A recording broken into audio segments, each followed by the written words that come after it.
अभी इस वक्त हम लोग मौजूद हैं इंदिरापुरम इलाके में, और जैसा कि आप देख सकते हैं कि यहाँ सड़कों पे कैसे बारिश होने के बाद जल जमाव की स्थिति बनी हुई है, और लगातार जो लोग हैं वो गाड़ी से कैसे बच बचा के जा रहे हैं। आप देख सकते हैं कि कैसे लोग मोटरसाइकिल पे भी काम करने के लिए जो निकले हैं उनको भी कितनी परेशानियाँ हो रही हैं। तो अभी हमारे साथ यहाँ पे एक सच में, क्या नाम है भाई साहब आपका? राम कुमार। राम कुमार जी, ये पानी इतनी जम गई है बारिश होने के बाद? अब भैया पानी जब रास्ता कहीं निकलने की नहीं है तो पानी तो जमेगा। पहले रास्ता बनवाना चाहिए, सीवर बनवाना चाहिए, सफ़ा नाली बनवाना चाहिए। कोई है इसमें व्यवस्था? कोई व्यवस्था नहीं है। कौन सी व्यवस्था है आप बताइए। तो यहाँ कितने दूर तक ऐसे ही पानी जमा हुआ है? अरे बहुत दूर तक है, करीब करीब 2 किलोमीटर तक। 2 किलोमीटर तक पानी जमा है। बहुत अच्छा। तो अभी आप सुन रहे थे राम कुमार जी को, और जैसा कि आप मेरे पीछे भी देख सकते हैं किस तरह से यहाँ से जो लोग आ रहे हैं जा रहे हैं, पानी में ही जिससे उनको पार होना पड़ता है। और जो परेशानी है लगातार, ना ही कोई पॉटहोल्स पता चल सकते हैं, ना ही कोई चीज़ें पता चल सकती है। भाई साहब, ये काफ़ी पानी यहाँ लगातार जम जाता है, क्या कहेंगे आप इसके बारे में? ये गहराई की वजह से है। रोड यहाँ पे जो है ना ले और ऊँच है, लेवल में नहीं है। उस तरफ भी देखेंगे, राइट साइड में भी वैसे ही है, लेफ्ट साइड में भी वैसे है। इसकी वजह से दोनों कॉर्नर पे पानी जमा हो जाता है। अच्छा। बाइकें तो आधा डूब जाती है इसमें। हर बार होता है बरसात में। नालियाँ चौक है, नाली क्लियर नहीं हो रहा है। तो देखिए, आपने रिपोर्ट देखी गाजियाबाद इंदिरापुरम से। ना सिर्फ दिल्ली बल्कि एनसीआर के इलाकों के भी यही हाल है। नोएडा हो, गाजियाबाद हो, गुरुग्राम हो या फिर फरीदाबाद। अब आपको रिपोर्ट दिखाते हैं नोएडा से हमारे संवाददाता महेंद्र माही की। देखिए, मानसून ने भीषण गर्मी से राहत तो जरूर दी, मगर नोएडा एनसीआर के अलग अलग इलाकों में जलभराव की समस्या बहुत ज़्यादा देखने को मिल रही है। इस वक्त मौजूद हूँ नोएडा के सेक्टर 61 रोड पे। देखिए किस तरीके से, मेरे पीछे आप देखेंगे कि ये कोई नदी या नहर आपको लगेगी, मगर ये एक रोड है और इसके पीछे काफ़ी रिहायशी इलाका है। सेक्टर 61 का इलाका है। अगर आप थोड़ा और आगे जाएंगे तो वहाँ मॉल है, मगर जो ये तस्वीरें हैं बिल्कुल ऐसा लगेगा कि मेरे पीछे कोई नदी गुजर रही है, मगर असल में ये सर्विस रोड है। और सोचिए बारिश के बाद कैसी स्थिति होने लगी है।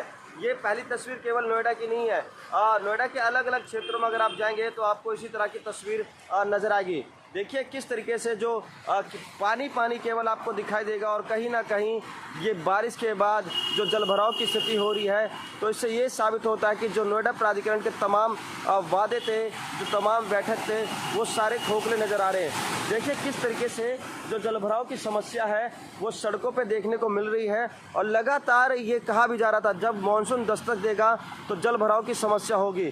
तो इससे ये तो साबित होता है कि जो प्राधिकरण ने वादे किए थे कि इस बार जल भराव की समस्या नहीं होगी, क्योंकि पानी बहुत ज़्यादा बरस रहा है। देर रात से ही जो बारिश है वो हो रही है दिल्ली एनसीआर के अलग अलग क्षेत्रों में, मगर जो जलभराव की स्थिति है वो देखने में लग रहा है कि किस तरीके से तमाम जो तैयारी थी उसकी पोल खोलती नज़र आ रही है।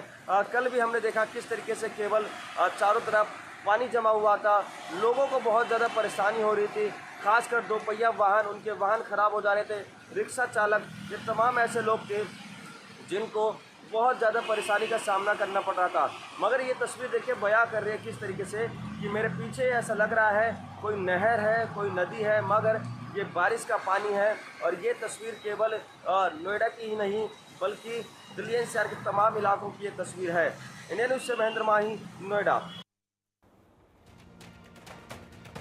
और चलिए अब आपको बड़ी खबर बता देते हैं दिल्ली से ही। दिल्ली में किस तरह से कई मुख्य मार्ग पूरी तरह पानी पानी हो गए, पानी में समा गए हैं। बड़ी खबर अब आपको बता देते हैं दिल्ली कश्मीरी गेट से। दिल्ली में चारों तरफ पानी ही पानी।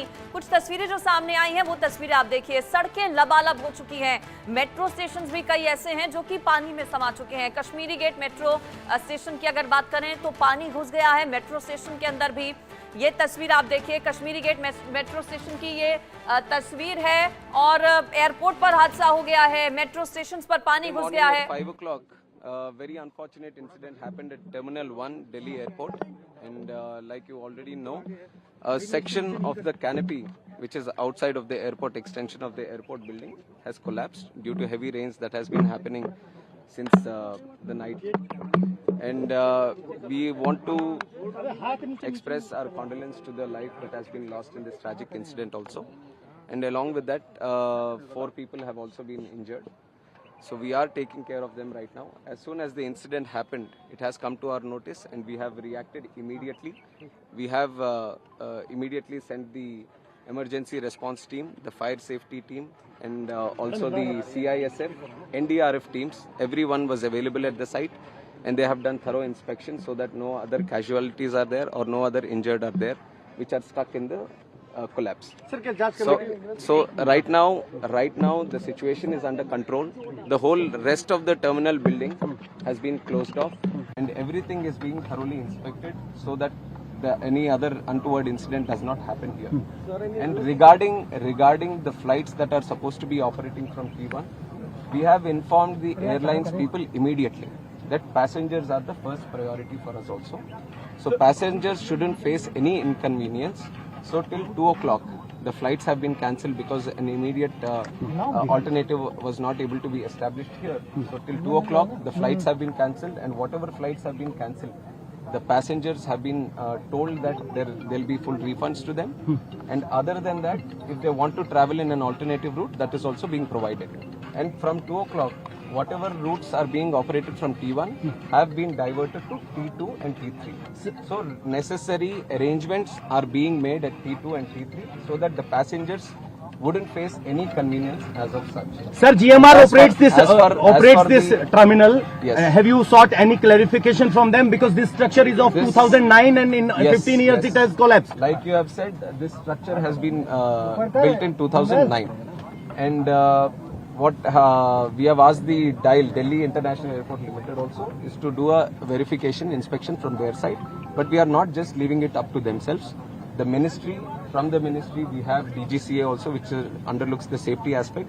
So they will also be supervisioning this inspection, and they will also give us a report. And from our ministry side, I can assure you that this is taken as a very serious incident also, not just in this airport, but across the country. Any airports that are with similar structures, we will have to go through them all again, and we will do a thorough checking of all the necessary airports that can come under our purview, and we'll take the necessary report, and we will see if there is a requirement for an independent body also. Any compensation for the disease? Compensation has also been announced, 20 lakh for the deceased, and also for the injured 3 lakhs. Opposition ये आरोप लगा रहा है कि जल्दबाजी में यहाँ पर इनॉग्रेशन किया गया था। इसके बारे में मैं क्लैरिफिकेशन दे दूं कि जो प्रधानमंत्री साहब जो इनॉग्रेट किया वो दूसरा बिल्डिंग है, दूसरी तरफ है। जो यहाँ कोलैप्स हुआ है वो 2009 में 2009 में पुरानी बिल्डिंग है, 2009 में जो उस टाइम ओपन हुआ था, तो उसके ऊपर जो इंस्पेक्शन करना है वो अभी करवाएंगे। सर, विजुअल देखने में लग रहा है कि जो अंदर का आयरन बार से वो रस्टेड है, साफ दिखाई दे रहा है, उनपे पेंट भी नहीं है, तो इतनी लापरवाही कैसे थी? हमें अब तुरंत हम कमेंट नहीं कर सकते, इसके ऊपर तो थरो इन्वेस्टिगेशन होना है, और जो टेक्निकल एस्पेक्ट, जो फोरेंसिक या सिक्योरिटी एस्पेक्ट जो देखते हैं बिल्डिंग का, वो सब अपना रिपोर्ट देंगे, तो उसके हिसाब से हम ये गवर्नमेंट का इतना तो मैं बता सकता हूँ, this government will not tolerate any untoward attitude. अगर कहीं पे कुछ लापरवाही रहेगी तो ये सरकार जरूर That has to be, I just got to know in the morning, and since then we have been, first of all we wanted no casualties to happen, and all the injured, if any of them, then we wanted to take proper care of them. So we are following that protocol that we look up.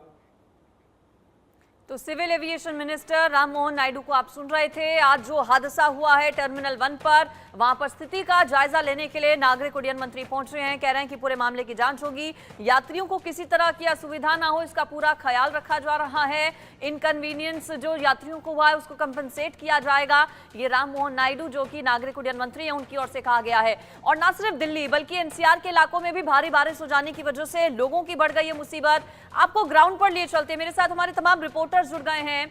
Anil Chaudhary Ghaziabad का update हमें देंगे, साथ ही साथ मेरे साथ रजत जुड़ गए हैं ग्रेटर नोएडा से। रजत, पहले आपके पास आ रही हूं, दिल्ली की स्थितियां सभी के सामने हैं, ग्रेटर नोएडा में क्या हाल, बारिश रुकी क्या, कितनी मुसीबत बढ़ी बारिश से लोगों की?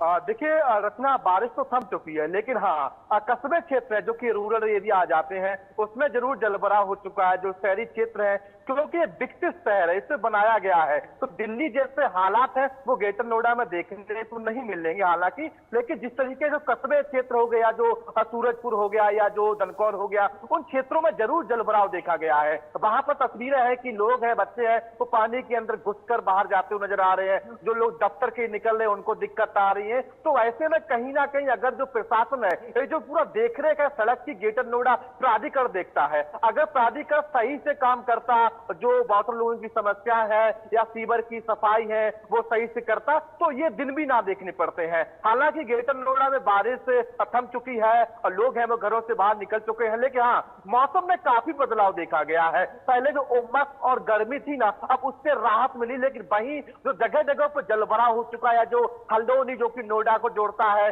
अब वहां पर जलभराव के चलते भीषण जाम लगा हुआ है, लोग निकल रहे हैं लेकिन जाम से घंटों फंस चुके हैं। तो ऐसे में कुछ क्षेत्र हैं जहां पर जरूर बारिश के बाद थोड़ा क्षेत्र है तो प्रभावित हुए हैं, लेकिन वहीं जो शहरी क्षेत्र हो गया, परिचयों के आसपास का क्षेत्र हो गया, वहां पर जो अंडरपास बने हुए हैं वहां पर कोई निकासी नहीं पाने की, जिसके चलते वहां पर भी जलभराव हुआ है, या कह सकते प्राधिकरण की नाकामी भी हम कहेंगे। अगर जो विकसित शहर इसे पहले से विकसित किया गया है तो जो अंडरपास बनाए उनके लिए कुछ पानी की निकासी अगर होती तो जलभराव नहीं होता। फिलहाल है ग्रेटर नोएडा स्थिति है वो दिल्ली के मुकाबले काफी बेहतर है, यहाँ पर स्थिति है वो अभी कंट्रोल में है, लेकिन हाँ अगर बारिश का दौर लगातार बढ़ेगा स्थिति काफी ग्रेटर नोएडा की भी खराब देखने को मिलेगी। रचना, बिल्कुल। अनिल मेरे साथ जुड़े हुए हैं गाजियाबाद के अपडेट के साथ। अनिल, ड्रेनेज सिस्टम दिल्ली का तो फेल साबित हो गया एक बार फिर से पहली ही बारिश में, गाजियाबाद से क्या अपडेट? देखिए रचना, मैं आपको बता दूं, महज कुछ घंटों की बारिश ने पूरा सिस्टम खराब कर दिया है। आप समझ सकते हैं कहीं ना कहीं जो दावे किए जाते हैं नगर निगम की तरफ से वो फेल हो गए हैं। तस्वीरें मैं दिखाऊंगा अपने दर्शकों को, देख सकते हैं ये वो तस्वीरें हैं गाजियाबाद की, जो NH9 को कनेक्ट करने वाली ये सड़क है।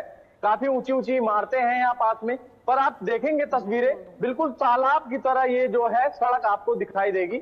सिर्फ और सिर्फ गाड़ियां ऊपर गाड़ी जाती हुई दिखाई देंगी, और जो टू व्हीलर वाहन जो चालक हैं उनके साथ सबसे बड़ी दिक्कत आ रही है, उनके वाहन लगातार खराब हो जा रहे हैं। और हम लगातार अपने दर्शकों को दिखा भी रहे हैं किस तरीके से ये बारिश जिस तरीके से राहत लेकर आई है तो कहीं ना कहीं मुसीबत भी लेकर आई है। तो लोग कहीं ना कहीं परेशान भी दिखाई दे रहे हैं, क्योंकि लोग ज्यादातर दिल्ली NCR में नौकरी पेशे वाले हैं, तो उनकी मजबूरी बनती है कि घर से बाहर निकले।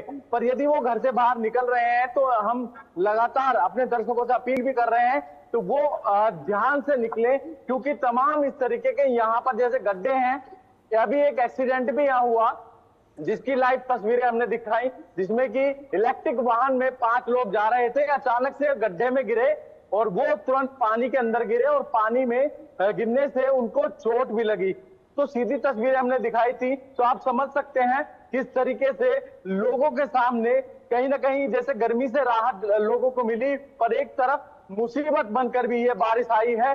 मुसीबत मैं इसलिए कह रहा हूं क्योंकि नगर निगम जो तमाम प्रशासन है, जो वाटर लॉगिंग को लेकर काम करती है, पानी निकासी को लेकर काम करती है, उस पर कोई भी काम नहीं हुआ। दावे जरूर कर दिए जाते हैं, बड़े बड़े दावे किए जाते हैं कि मॉनसून से पहले हम तैयार हो चुके हैं, हम तैयारियां कर ली हैं, साफ सफाई नालों की कर ली गई है। पर ये तस्वीरें गाजियाबाद की जो दिखाई दे रही है, यूं तो कहा जाता है हाईटेक गाजियाबाद है, पर ये तस्वीरें अपने आप में सवाल पूछती हैं। ठीक है अनिल, रजत के पास जाती हूँ एक बार मैं फिर से। रजत, चूंकि सुबह का वक्त है, ऐसे में लोग घरों से बाहर निकलते हैं दफ्तर जाने के लिए। जिन लोगों को 6, 7, 8 बजे निकलना था उन्हें तो बहुत ज्यादा परेशानी हुई। कई लोग ऐसे भी हैं जो अभी तक दफ्तर अपने नहीं पहुंच पाए हैं, कुछ लोग 9, 10 बजे निकलते हैं। ऐसे कौन कौन से इलाके नोएडा में, आप बताइए, हमारे दर्शक जो इस वक्त देख रहे होंगे इंडिया न्यूज, अवॉइड कौन कौन से रास्ते करें नोएडा में? अभी फिलहाल कहां कहां पर जल जमाव है बहुत ज्यादा? देखिए बिल्कुल अंजलि, अगर जलभराव की बात की जाए, जो दादरी से कुलेसरा हल्द्वानी से होते हुए फेज 2 जाता है, वहां को अवॉइड करें। वहां पर कुलेसरा के पास काफी जलभराव हो चुका है, घंटों से लोग जाम में फंसे हुए हैं, क्योंकि हालांकि ट्रैफिक है, यातायात पुलिसकर्मी है, वो वहां पर तैनात है, यातायात सुचारू किया जा रहा है, लेकिन जो भीषण जाम है उसकी वजह है जलभराव हो जाता है, यातायात प्रभावित हो जाता है, वाहनों की गति है वो थम जाती है। हालांकि जब बारिश का दौर शुरू हुआ था, लगभग सुबह 4 बजे के आसपास शुरू हुआ, तो लगभग 9 बजे तक ग्रेटर नोएडा में बारिश हुई है। उस दौर में जो ग्रेटर नोएडा के लोग हो गए, नोएडा के लोग हो गए, जो कंपनियों में काम करते हैं, दफ्तर जाते हैं, वो नहीं निकले हैं। उसके साथ साथ जो रूरल क्षेत्र हो गया, जो कस्बे हो गए, वहां पर जरूर आम लोगों को पानी से किल्लत झेलनी पड़ी है। लोग हैं, बच्चे पानी के अंदर घुसकर जाते हुए नजर आए, क्योंकि जो प्रशासन की नाकामी है। अधिकतर देखा जा रहा है कि ग्रेटर नोएडा की जो रूरल क्षेत्र है ना, वो काफी पीछे है।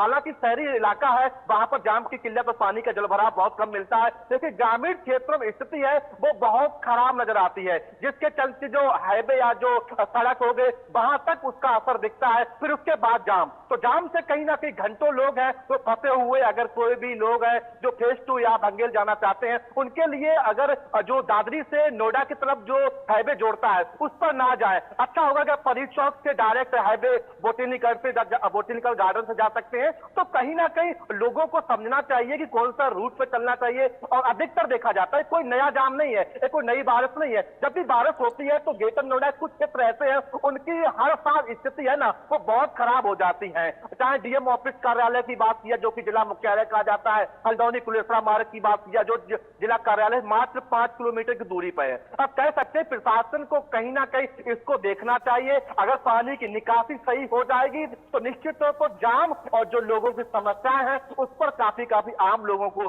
निजात मिलेगी।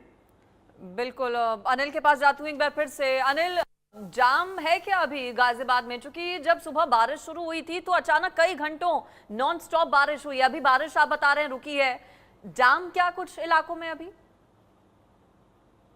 देखिए, गाजियाबाद के कुछ इलाकों में बारिश के बाद जाम जरूर रहा, क्योंकि फिलहाल क्योंकि अब 1 घंटा हो गया है तकरीबन, बारिश बंद हो गई है। जाम उस तरीके का नहीं है, पर कुछ इलाकों में कहा जा सकता है, जैसे कि विजयनगर का इलाका है, अंडरपास का इलाका, वहां पर जाम अभी भी लगा हुआ है। तो कुछ इलाकों में जाम जरूर देखा गया है, पर जैसे जैसे वक्त बढ़ रहा है, बारिश थमी हुई है, तो कहीं ना कहीं लोगों को जाम से जरूर निजात मिल रही है। पर जो समस्याएं हैं वो कम नहीं हुई हैं, वो लगातार यूं का त्यों ही बनी हुई है। तस्वीरें मैं अपने दर्शकों को लगातार दिखा रहा हूँ। गाजियाबाद की ये वो सड़क है जो आपको तालाब की तरह दिख रही होगी, जो NH9 को कनेक्ट करती है, नेशनल हाईवे 9 को कनेक्ट करती है। ये वो तस्वीरें हैं, आप देख सकते हैं। जो ट्रक खड़े हुए हैं साइड में, उनके टायर भी आप देख सकते हैं कितने डूबे हुए हैं।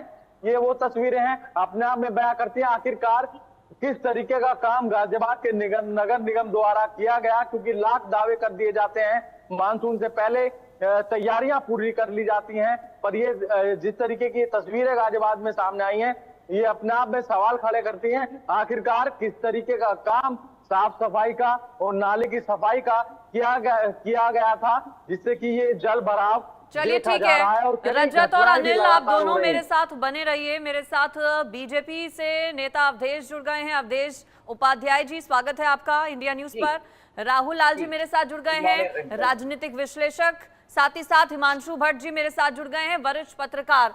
आपका सभी का स्वागत। अवधेश जी, आप ही से मैं शुरुआत कर लेती हूँ।